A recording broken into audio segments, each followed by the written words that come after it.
नमस्कार, रामराम महाराष्ट्र न्यूज मध्ये आपले स्वागत आहे। दौंड तालुक्यातील सोनवडी येथे पाणी टंचाईमुळे महिलांचा आक्रोश। 1 महिन्यापासून पाणी नाही। पाहुयात आमचे प्रतिनिधी उमेश जठार यांचा सविस्तर रिपोर्ट। तुम्ही का आलाय इथं ग्रामपंचायत पशी कशासाठी आलाय?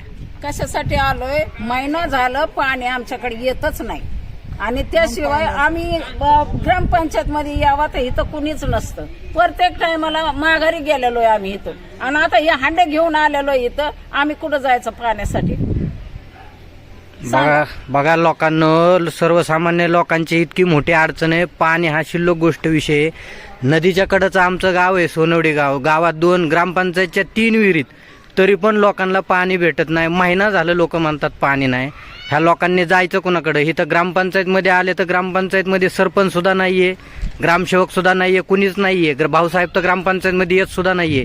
आता ह्या लोक हे इथं घेऊन आलेले, हांडे घेऊन आलेत अक्षरशः पाण्यासाठी। आता इथं भाऊसाहेब सुद्धा नाहीये। ह्यांनी जायचं कोणाकडे? हे गावानेच ठरवायचं आणि सांगायचं। अशाच नवनवीन बातम्या पाहण्यासाठी आमच्या YouTube चॅनलला सबस्क्राईब करा। फेसबुक आणि Instagram पेजला फॉलो करा।